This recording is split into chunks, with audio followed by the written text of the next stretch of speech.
Great. So I am Celia Nolan, Training and Events Director with Rank the Vote, and we're going to be talking about proportional ranked choice voting in Portland, Oregon, with Jenny Lee, Deputy Director for Coalition of Communities of Color.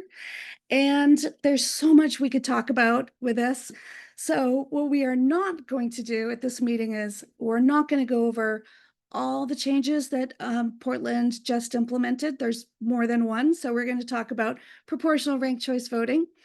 And we won't be going into the step-by-step details on exactly how proportional ranked choice voting works and the history and all those things.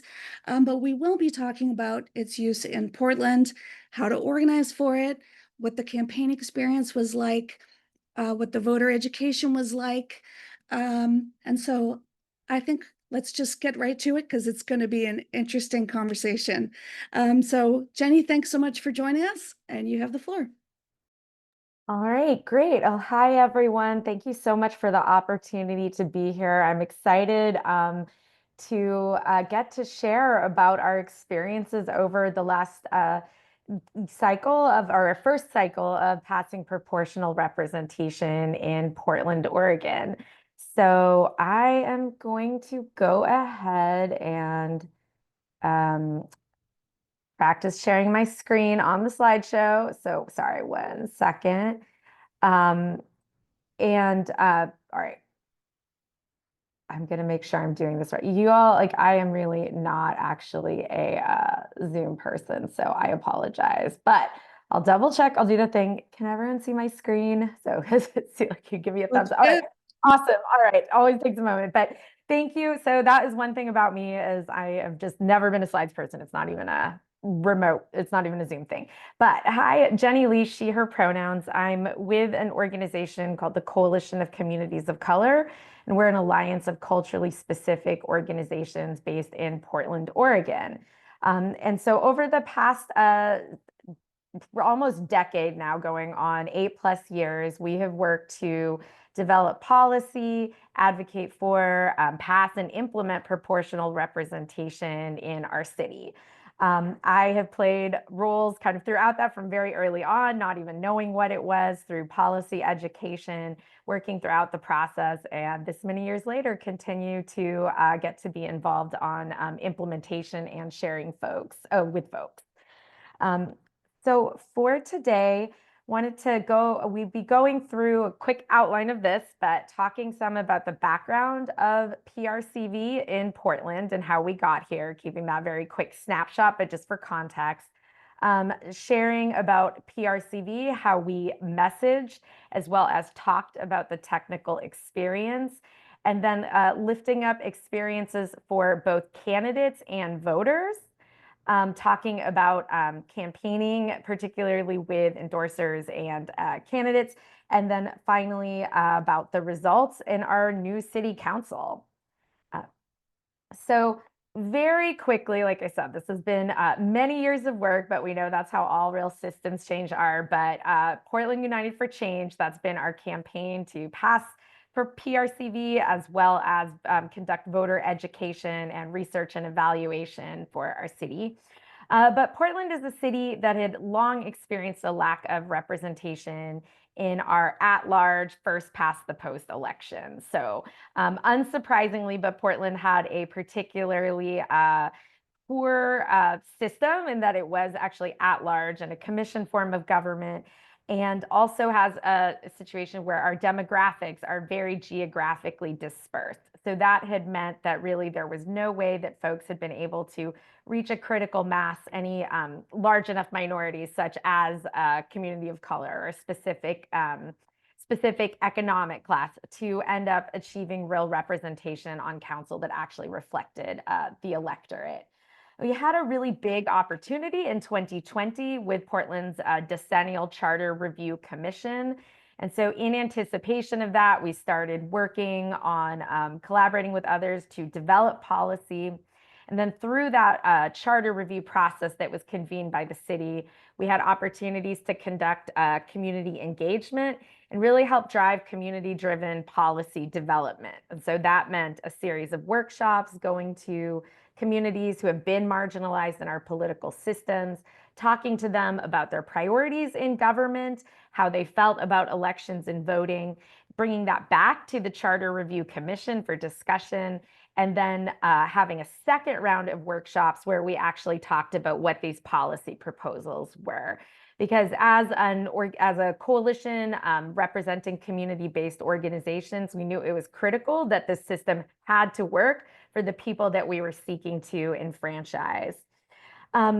Then we ended up working throughout in tandem with the Charter Review Commission process, extensive coalition building, the on community engagement, as well as toward a campaign. And so ultimately, the Charter Review Commission ended up referring a ballot measure to create a new electoral system with 4 geographic districts, 3 counselors each, elected through single transferable vote, so the technical system, and was referred to the ballot. And so we're very excited to see that it passed in 2022 with 58% of the vote, with wide support, winning 80% of precincts, and wide support across the city.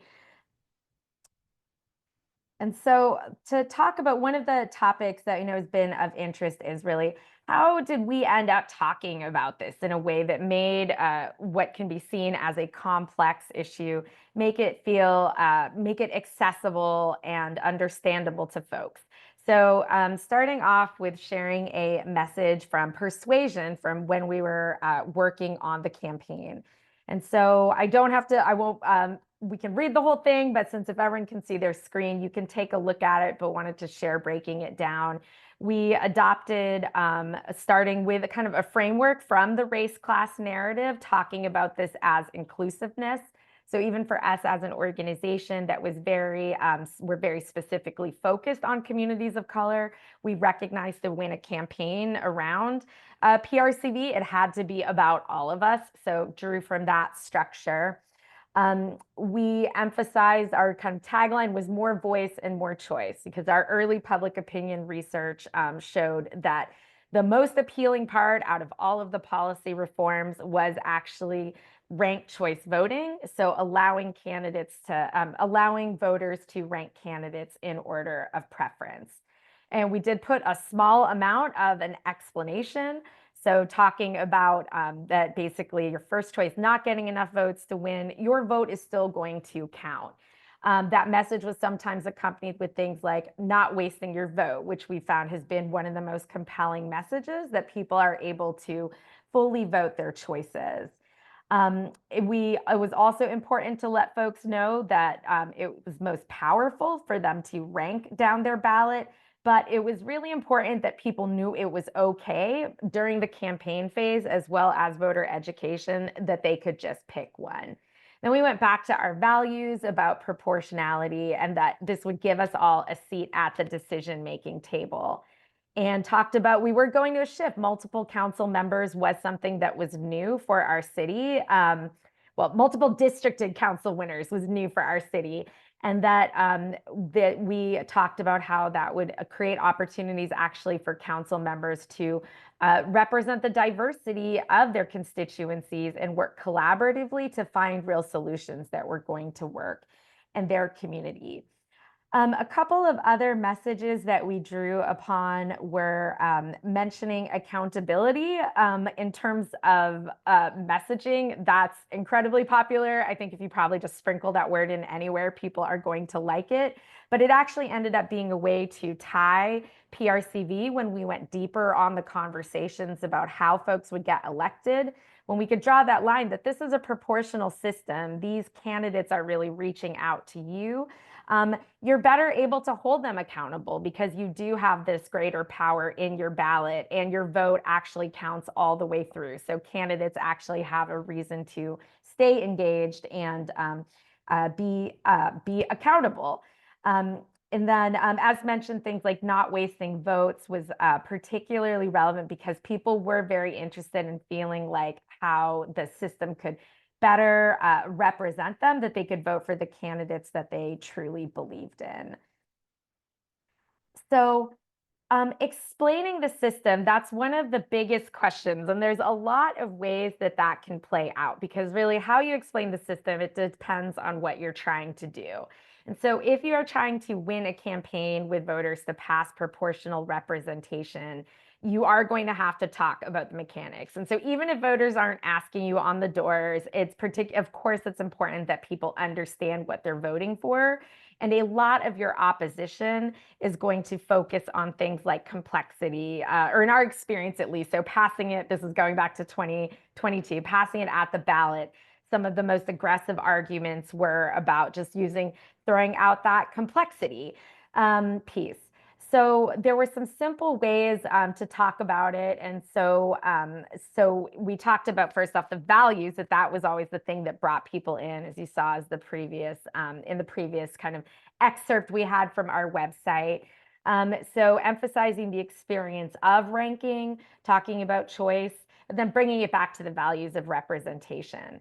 If you wanted to then get really technical and you did not have the ability to show any graphics, you can see here, this is one example of a vote being like $1, that if your first choice was very popular, that someone may not need the whole dollar to be elected. And so maybe they only need 10 cents of it. And this means that you can spend that remaining 10 cents on your next choice candidate. So trying to really distill it and not get into things like what is the threshold or the quota someone is going to have to reach or the fractional transfer, but in broad strokes. So credit to Sean Duger about his explanation for this. He provided a candidate training for us in summer 2024. We were able to offer a nonpartisan candidate training. And so that was one of the suggestions of how a snappy way for the candidates to talk about it when folks did want to get to go deeper. Then when we're in voter education mode, it was very important just to really focus on how to vote. Our top priority was going all in on ensuring everybody was confident in how to complete their ballot. And then the additional piece for us as Portland Unite for Change, as folks working for proportional representation, a heavy emphasis on encouraging folks to rank and use the full power of their ballot. Um, so some of the key things we worked with for candidates also is making sure people knew to limit the use of jargon and limiting discussion of the mechanics during the campaign. You're really trying to be sure if you're a candidate that you're getting folks to rank you first, and if not first, that they're going to be able to rank you second, and to not kind of play into those fears that had been I think, the primary opposition argument about complexity during the 2022 campaign, and not getting bogged down by that opposition. It's very complex.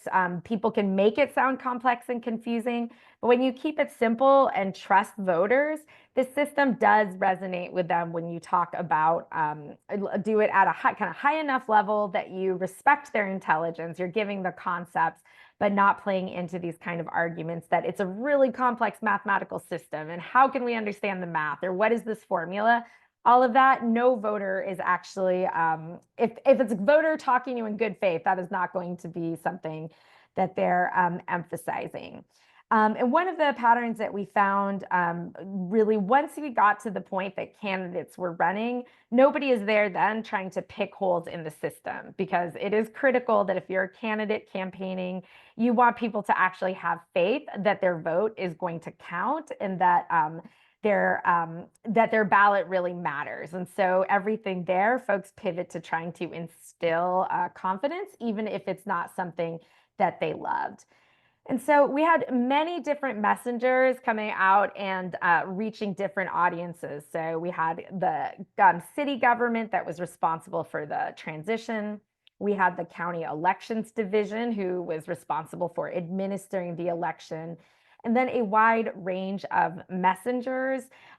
So from civic groups like the League of Women Voters to our organization, the Coalition of Communities of Color, to smaller grassroots organizations that use things like arts and cultural expression, and tabled at community events and had people rank candy. That really folks just went out there and kind of through as many diverse strategies, I think that they knew would resonate with their communities, and covered a lot of bases. So I'd say it was sort of a voter education efforts in 2024. It was really leaving nothing on the field for us as advocates of the system. So some of the tools we had, there were some great video explainers, and many of the video explainers actually came from sort of third parties. So whether that was media or folks diving deep on the policy, did some really fantastic explainers. And it was an opportunity then we had ability to kind of choose from that what we felt like was the most effective, or for different audiences, what we could draw upon.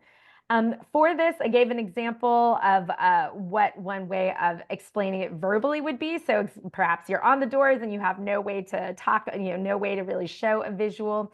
But that visuals, when you are able to provide them, were extremely helpful, both explaining the system itself. So what is PRCV? How does it work? As well as how do you use your ballot? And then finally, those kind of creative exercises and metaphors, there were many folks, we had a tool where people could practice and have mock ranked choice voting elections.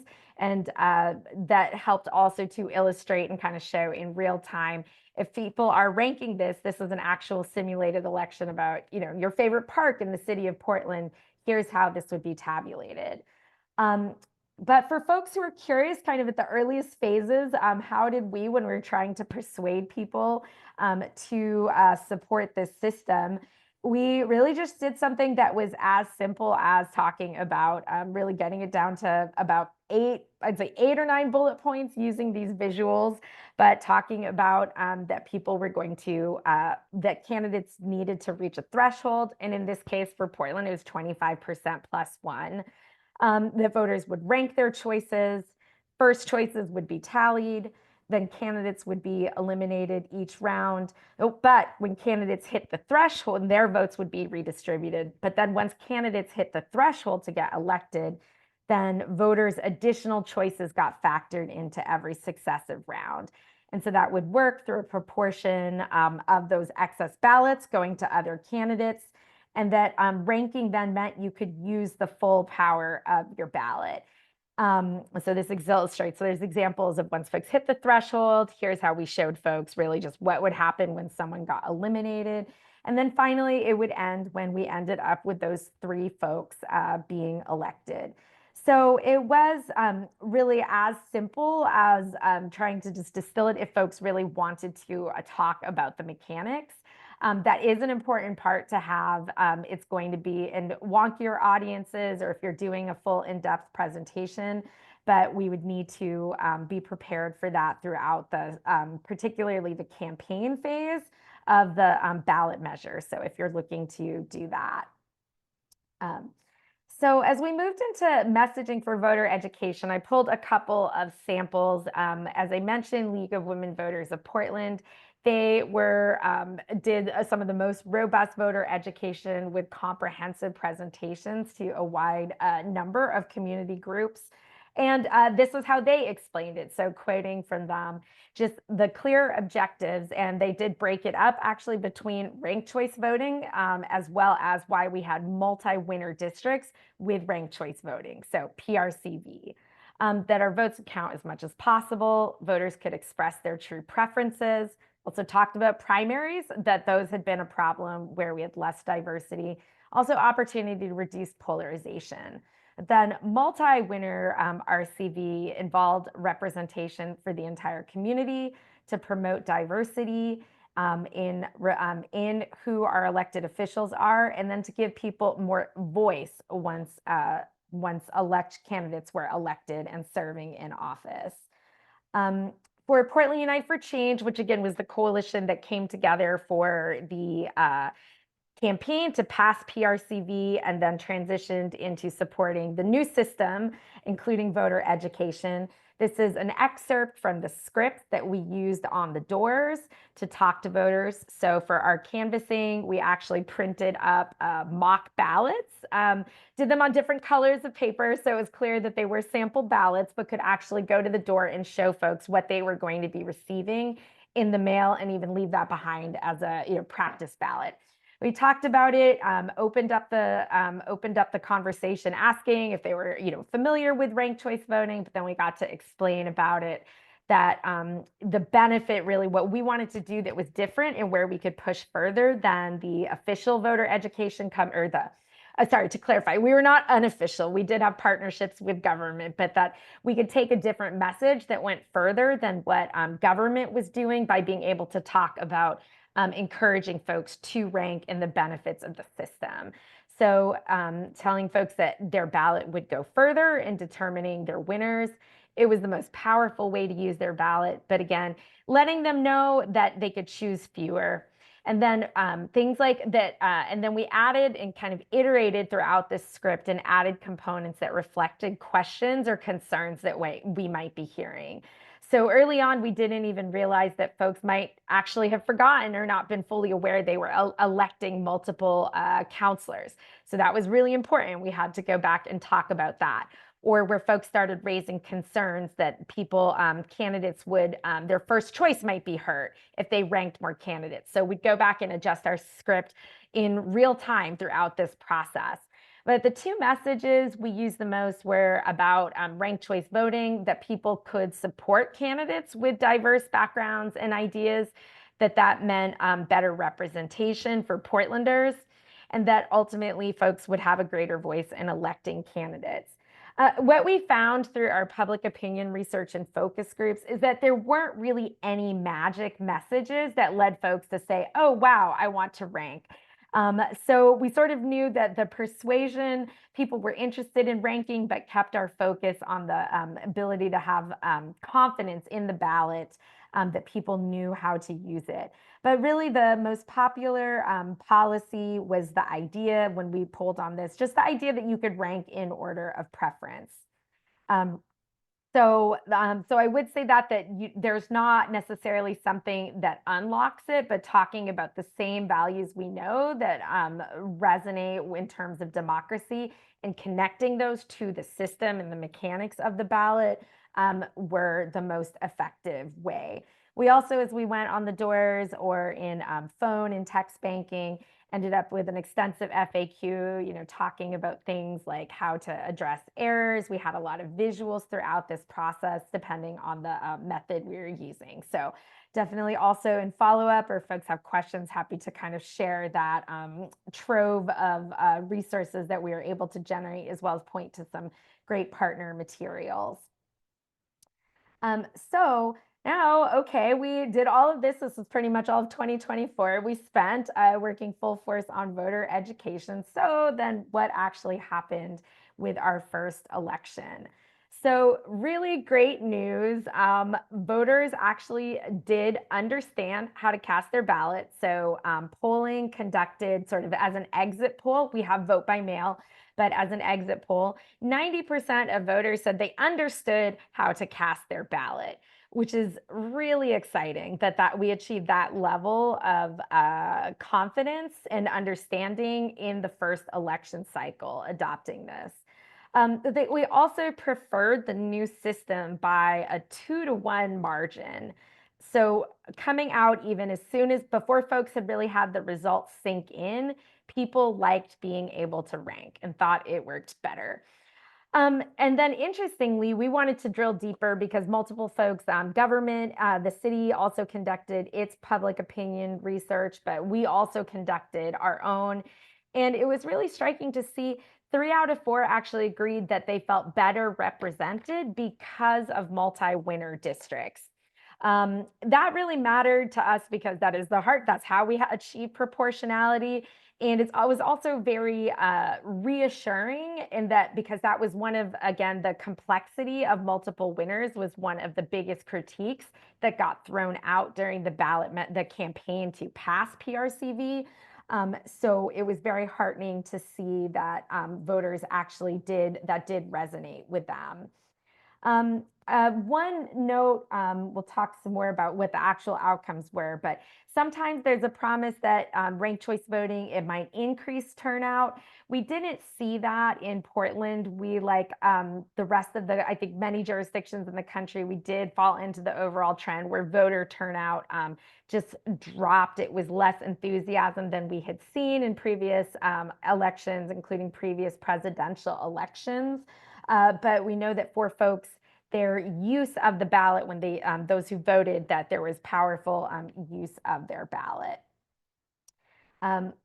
So the election really fulfilled PRCV's promise that people did have more choice.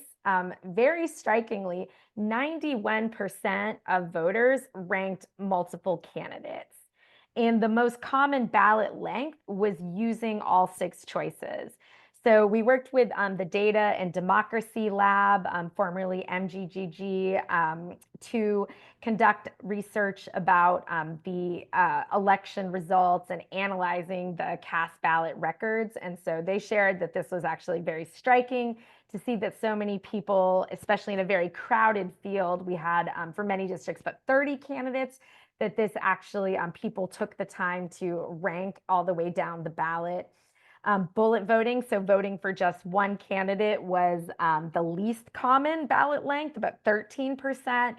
So again, really good news that the idea of choice was compelling. And then that worked. People had more voice because when the final candidates hit the threshold, when the third candidate was elected and secured their seat, actually 77% of people's ballots were still active. And that is because they did take the time to rank down the ballot. And so that achieved, as a result, we were able to achieve the proportionality that we had been promised as we worked through the campaign to get through PRCV. The results from the candidate experience were also really promising. So the League of Women Voters of Portland conducted an outstanding survey of candidates and drafted a report that I know we can share in follow-up materials, but actually interviewed 11 out of the 12 winners for City Council, as well as some of the top finishers who were not elected. And 9 out of those elected interviewees said that PR influenced their decision to run because they believed they had a chance with this system. We did attract more diverse candidates, especially those who were viable. Our filing threshold is very low. A lot of folks kind of threw their hat in the ring and may not have mounted a serious campaign. But in terms of the folks who really had a chance at winning, were strong on endorsements, fundraising, ran solid campaigns, there was a much greater diversity. Candidates also understood PRCV and how to use it strategically, or the vast majority of the winners understood. They're not 100%, but the vast majority of those who won and those who finished high but weren't elected understood that they could campaign to their base.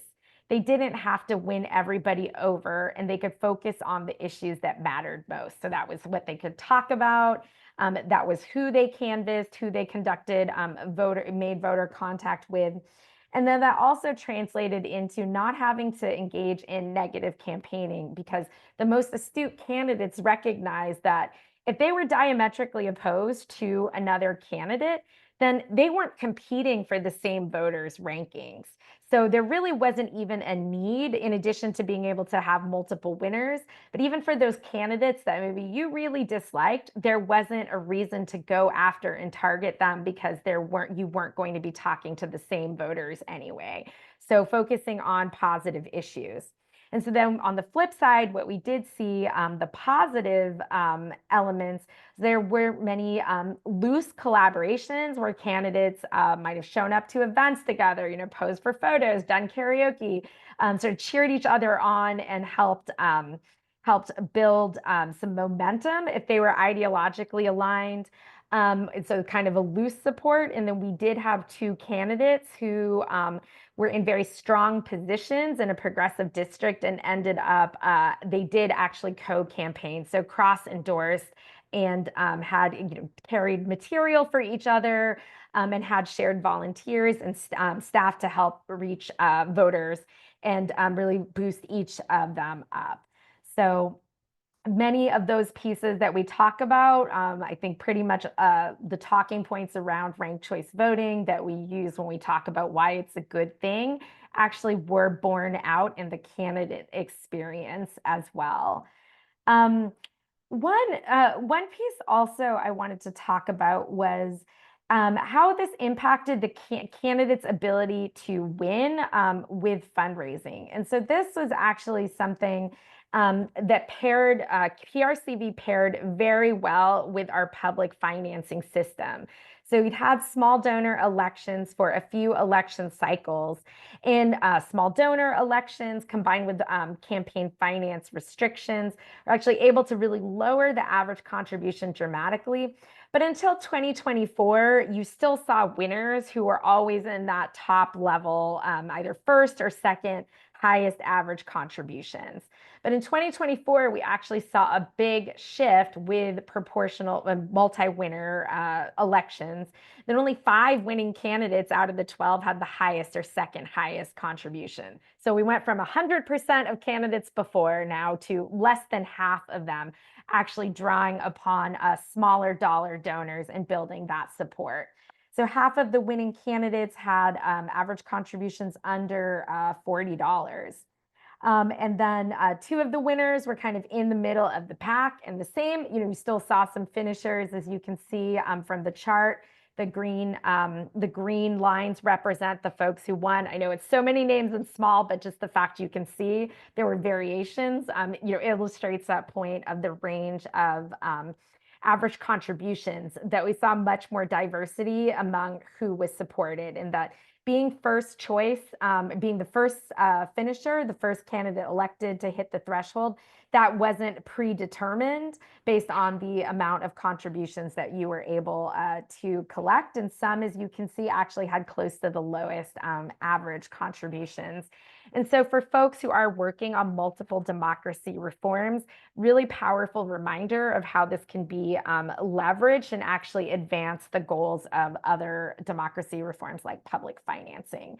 So wanted to share that because so much of the design we had for public financing, which CCC, my organization, also worked on, was to increase the diversity of who could get elected and drive candidates to focus on getting small dollar donations from voters. And that meant it was actually a recipe for success with PRCV. So next up, we also, though, as I mentioned, we have a lot of regulations on campaign finance, contributions. And so that's great in many ways. Candidates were able to connect with voters. We also did see independent political campaigns, so independent expenditures that played out really interestingly. So we have nonpartisan elections in the city of Portland. So if you were to sort of say as a proxy, there were kind of progressive political organizations that came together to form loose endorsements. Labor also had a slate, and then the Chamber of Commerce. So the Chamber of Commerce representing the business sector, especially larger businesses in the city of Portland. So interestingly, for some of those like labor and business, there was significant overlap in the candidates that ended up on their endorsement list. All of pretty much I would say almost every organization and any of the kind of coalitions that came together to run independent expenditures did endorse multiple candidates. So range between 3 and 6. Some might have even gone over 6, but that was a lot. But so the kind of, I think, approach was that you wanted to at least recommend 3 because you wanted to signal to voters that they should at least pick 3 choices because that's how many folks you were going to elect. Some went up to 6. That's how many choices folks would have on the ballot. Nobody ended up really giving significant guidance on the order to rank. So people presented their top choice candidates, gave that information, but then left it to the voters to decide on the ranking. Among city council, there were no significant large-scale negative campaigns for council. from the independent expenditures. And most of the materials often were talking about that slate. So a couple where there might have been an independent expenditure kind of lifting up a candidate and sort of saying like, hey, this is a good person, you should vote for them, and not really even being branded, but sort of almost looking like candidate mail. But that was more of the outlier. And so this degree of endorsements, they were important because we had a very crowded candidate field. There was a lot of information coming out to folks, and that people reacted accordingly. That being said, that there was also a lot of information. People endorsed some candidates that were actually fairly ideologically diverse. There was overlap, so we had a pretty complex ecosystem politically. But I think overall that was something that it sort of reflected kind of what a democracy was going to look like when you had this transition and you really expanded who could participate. The mayor's race was single winner, so I won't go into that. That one actually did look pretty different and very different, say, than New York City. What we saw, it was actually quite different than council. But what's been really fascinating for all the polling was that it was the council campaigns that appeared to have really stuck in people's minds. So the mayor's race did end up with some negative campaigning, but most folks actually, when we polled, when we asked what was your impression of the election, they said we felt it reduced negative campaigning, which is pretty fascinating. But I think it's exciting to see that positivity actually was potentially refreshing for voters. And so, all right, who won? What all happened after we did this education? We did campaigning. But here is Portland's new city council as of January 1st this year. They took office. You can see reflection, just even visually, some diversity that we had. So this was really across demographics. It was the most diverse council ever. After over a century, we had gender parity on council. So 6 women, 6 men. Believe it or not, that had never before happened in Portland. As recently as 2008, we actually had no women on the city council. So that was surprisingly very belated, but finally happened. And women actually, in terms of candidate viability, they were some of the strongest performing. We had the first Asian Americans elected to council. This was the first time that any millennials had been elected. So that was pretty striking that in the past we had that entire generation had not been represented and now has substantial representation. But there's a range as well. Age, the youngest person elected is 28. The oldest 70, and there's a council member in every decade in between their 20s and their 70s. So I think, again, everybody could kind of see themselves as having someone who had some degree of shared experience or reflected them. 5 out of 12 were folks identified as folks of color. 3 renters, which is more than we had before, at least to the best of our knowledge, as well as 3 LGBTQ candidates. And so that's the reflective representation. But when it came to how did the election actually come out, 85% of voters had at least one of their choices elected. So that meant out of everybody that voted for city council, 85% of them had put one of the winners down somewhere on their rankings. But even more, the strength of their preference was actually reflected as well, that depending on the district, 71 to 82% had one of their top 3 candidates elected. So not just even like lukewarm that, okay, I'll rank this person as one of my backup choices, but even for folks knowing I can elect 3 people, my top 3 choices are really important, that those did translate into elections. It also achieved proportionality. That was the goal, that we, every district had representation from a political minority as well. So that combination, or those 3 winners, no one political or ideological or kind of perspective of any one community swept a council district. So with that, excited to hear from folks with questions, but sort of coming up where we are now, we're continuing to track governance, see how representation plays out. Some early promising items. The Oregon Values and Belief Center polled earlier this spring. There was a big jump from 2024 to 2025 about how many folks felt someone effectively represented them on council. So that went from 23% last year to 40% this spring, just a few months into the new ranked system. We are already thinking about the next election in November 2026. Two of the districts, the city council districts, will be up for election. We have them offset in different years, so we're excited to apply what we've learned. Our county will also be implementing ranked choice voting for county elections, so even more to do. Continuing to research the voter experience so we can better understand how to refine our strategies. That work is ongoing as we're gearing up for outreach. Really coming into January 2026, we expect to be back into that cycle. And then one of the areas that is exciting here, as you can see from all of the work we've done, a kind of deeper narrative shift around PRCV. So really emphasizing things like fairness, or what does it mean for everyone to have a seat at the table and be a part of this community. It wasn't the highest level of, that wasn't the primary message that we did work with.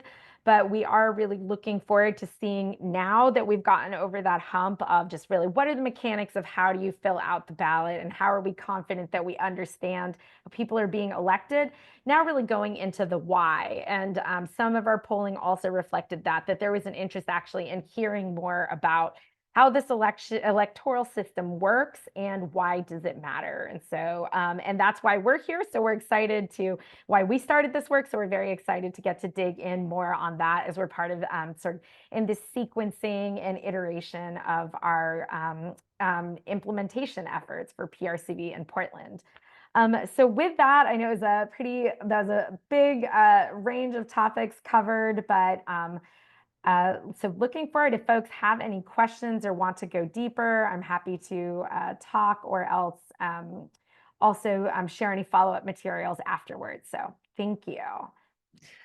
Thanks so much, Jenny. My goodness. Well, it certainly does matter a lot, as we've seen. So I think that would be an easy message to get across. There's so much that you've said that demonstrates what an incredible change it was in one election cycle for candidates, for voters, for representation, for the power of small donor money. It's really quite extraordinary how much a shift in the system can change how the elections are run and who's elected. And I'm excited to see also, as the new city council, takes their seats and get used to the larger ranks. We're going to hear more about how the governance changes too and how they all get along.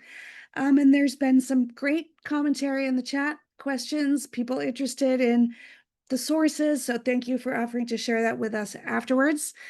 I did want to pull out from the questions, noting that there were very many organizations involved. So it's coalition well named, but a very large coalition, and providing training for candidates also besides this voter outreach.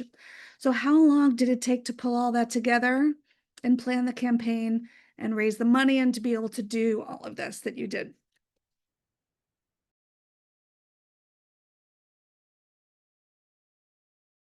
Oh, sorry, Jenny, you are muted.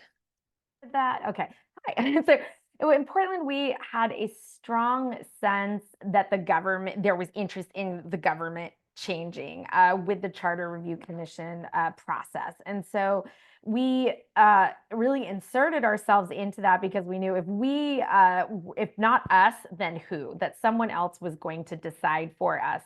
So we worked with civic groups. We were part of policy research studies through through City Club of Portland.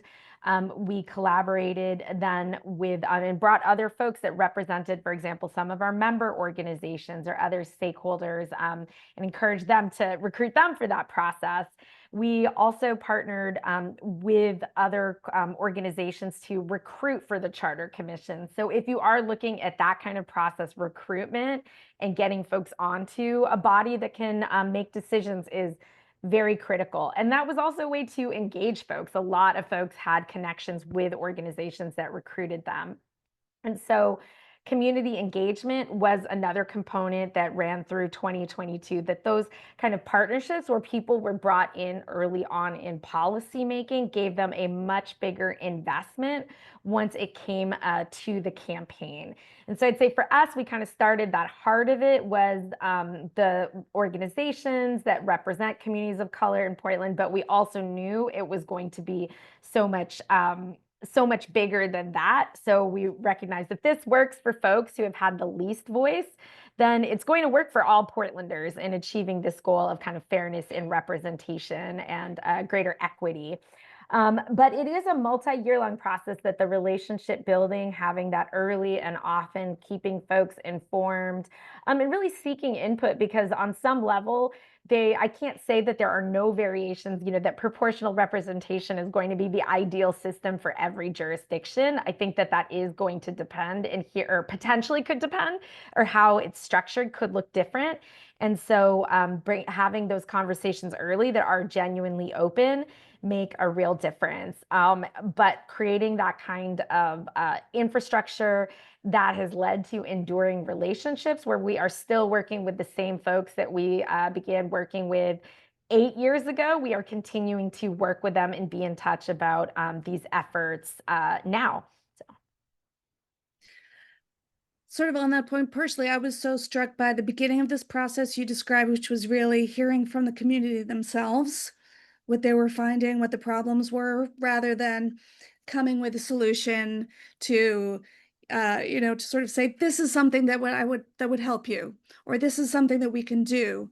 Rather, it was really hearing what the community, what the people's experience was and what they needed. So it does make sense. It's a multi-year process. And I do know there is an organization for ranked choice voting in Oregon. Um, Part of your coalition, I assume, your wide coalition, but not necessarily the one who drove the campaign forward. So can you talk about, when you work in coalition and with different issues as you do, how do you decide who takes what role in the campaigns? Yeah, I think that that is something that the folks who are sort of like, everybody can play their lane. For us, this was an opportunity for our organization to build political power. That is part of our goal for systems change. And we were able, because we worked on a wide range of issues, we were very conversant in being able to talk to folks about why this matters. So because we worked on environmental justice, it made it, we were much better prepared to help bring folks in who might represent environmental or other EJ communities. Um, so I think that having folks that are multi-issue or come from a wide range of sectors that can talk about why it matters, those are very valuable validators in the public. We definitely partnered with many organizations, including it's such a long list about who, but our executive committee that included the North Star Civic Foundation was involved. They carried so much of the policy kind of coordination behind the scenes work as well with us on the campaign. We worked with Oregon Ranked Choice Voting that provided invaluable guidance, especially understanding the national landscape. And then some of our member organizations, youth political organizations. And it was kind of, once we came together, we created a broader brand and umbrella under Portland United for Change, but that executive committee was sort of a way that we could share leadership, recognizing that we had to kind of anchor it around someone. But once you have that kind of diversity, especially folks who may not be this typical political players, it just expands your network out so much, and creates those touch points where you can bring folks in for endorsements and support during the policy campaign. But then also all of those folks were prepared and teed up for voter education. So. And beyond voter education, you were doing candidate education too. Sometimes we encounter resistance with candidates or electeds. It's a new system, it's a new kind of campaigning, it's maybe more outreach to do. So this question is, what did the candidates have to say about changing how they campaigned, and that they had to learn and explain something besides their own platform in one cycle? So the good news is PRCV, actually, it's not that complicated. So once they hear it, I think it is, hopefully it resonates more and they recognize like, hey, it's really important that if I'm talking to someone and get them to rank me, that they understand how to fill out their ballot and that they're confident in doing it. And people recognize that ranking, encouraging folks to rank down their ballot, or if they were supporting another person, another candidate, that it wasn't going to hurt them. So they are hurt their ability to win. Um, so for candidates, I think it's not a coincidence that, say, roughly people who, this is very, okay, this is an overgeneralization, but I would say more reticence from folks who had won in pick one, first past the post elections, had, I think, somewhat greater maybe questions about their confidence in how this system would work. And some of those folks won and still, may or may not feel great about the system. But I think for those who ran under the system, like keeping in mind, many of them were actually inspired to run because they thought they had a chance. So once we switched to that campaign mode, or candidates got in the pool, then I think they were actually able to attest, many of them drew upon that themselves, that this was a good system. We had Sean Duger from Oakland come up to Portland, give a candidate training. So we had a nonpartisan candidate training everyone was invited to, that helped them understand the strategies for both how to talk about PRCV, but then also how to run under it, and emphasize that just that change some of maybe how folks had understood winning, or how to run if they had gone through a traditional campaign, a pick one, or other campaign trainings, that how this would shift and really do things like speak to your base. Be sure, don't try to please everybody. You don't have to, maybe you don't want to piss people off, but you're not trying to win 50% plus one. You're trying to meet the voters who care about the same issues you do and get them to rank you.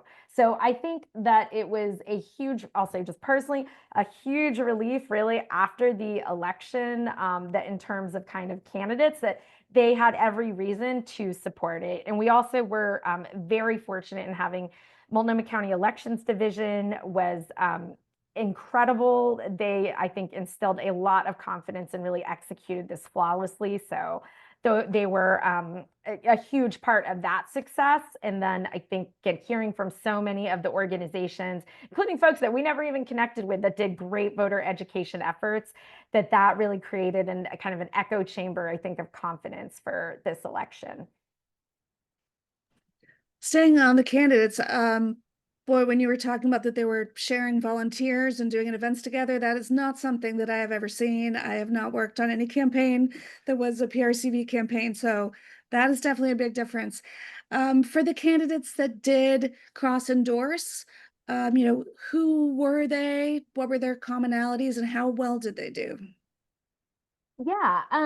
So the two who campaigned together, if you're looking them up, and there's a great website called Rose City Reform that will also give tons of details on this, but really briefly, Tiffany Coyama Lane and Angelita Murillo ran in inner southeast, or southeast Portland, the most progressive district historically. And so they finished second and third.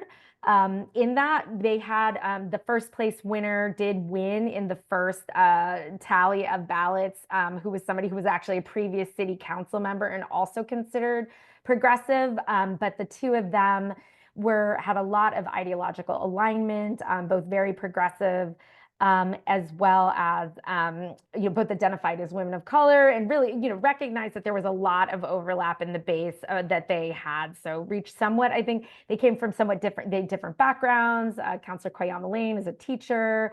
Councillor Murillo had been on the a lot of advocacy roles and worked in City Hall, but in different ways. And so they, I think, were very strategic and economizing on those resources, and actually being able to make basically their campaign resources go further by that cross endorsement and actually campaigning together.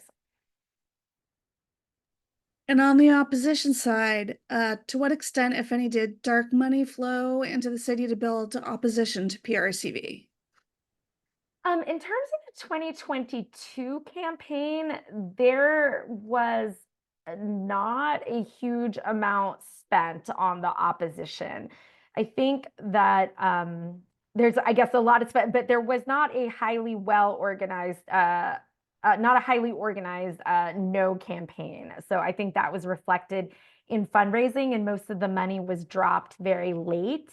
And so we weren't, it was almost like we were in such a thick of campaign. Some of the money came in and we're like, well, ballots are out. So we're not even able to really research whatever this money is because we were in a strong position and just kind of kept focused. So that was striking. The opposition was kind of I would say the strongest opposition was kind of the old guard of Portland, like civic leaders, who, with all due respect, but weren't necessarily representing kind of the most visible folks in politics broadly at that point in time. All right, we have so many great questions, and I know we're up against time. I do want to let folks know because we're not going to be able to get to all the questions. We may need to have a follow-up, Jenny, and send out some materials. So, there are questions about some other structural things, right? Like primaries and wanting to dig a little deeper into some of these statistics. So we will take a look at these and try to follow up with you as well as we can. But Jenny, while we still have you, I want to get at least one more in here. Um, so this is a real organizer question. It's probably not possible to reach every single voter, even with your phone banking and your door knocking. So how did you target your universe, or, what kind of saturation do you think you were able to get? We text bank every voter that we could. Like basically, if they were allowed to, if their number was in the van and we could text them, we did. And so that was a priority for our resources, was having at least a touch with everyone possible. So there were a lot of mass media campaigns. So the city had their efforts. There was just a very broad campaign. Bus, like on buses, social media ads, sort of everything out there all at once, I'd say. And then the targeting occurred more through the community-based organizations who had specific relationships or presence in their communities, and might be doing something like it's a cultural festival, and then they would have a table and hold give people the opportunity to come talk about it, and maybe hold a little ranked choice election. Or one of our member organizations, every email update they sent, they always had a ranked choice mock election, and then they'd report back on the results the next time they just sent out their email newsletter. So I would say it was both our priorities, like I said, have always been the folks who, our communities that our member organizations represent. But we recognize for this to be a success, it did actually have to be everybody, because some of the folks, like, for example, okay, older folks might have, they have, say, higher voter turnout. But we also had to be sure that they were confident. Then all the more reason we had to be sure that they were confident in casting their ballot. And so that is the broad we did not reach all of these folks, but we were in touch and grateful for the opportunities to coordinate, and think that all of those audiences actually did receive outreach, and we kind of used every tactic that we could. All right. Well, again, it's so striking that just in one election, there's so many leveling effects. Like, as an organizer, I'm used to, you target certain demographics, and the target is everybody now, right? And for the universe of donors, it's more leveling on the impact that their contributions can make and the candidates that they can elect. So very exciting. Thank you for sharing with us everything that is happening in Portland and that you help bring about. There's so many questions and such high interest in the chat. So this is proportional ranked choice voting is also something that Rank the Vote is working on. So if you would like to work on this, please contact your state organization, contact us. We can help you get in touch. And Jenny, there's also a lot of interest in you and your work. So, maybe we can hear a little bit more about that, and maybe we can include that in a follow-up email, because there's just so much we can talk about. Thank you for sharing your expertise with us. It's been very enlightening, and Portland is a bright spot. Thank you so much. And thank you to everybody here that's working on this. And just I hope that it feels like as you're doing this work is so hard and it can take even for us, I think we had a great path that took so many years. So I just want to encourage folks and see that on the other side, that all these things we've been promising and our Mhm. hopes, they actually were borne out in this election. So I hope that serves as some additional inspiration that like it really is possible in reality that what you're going for, it's a system that truly holds so much promise.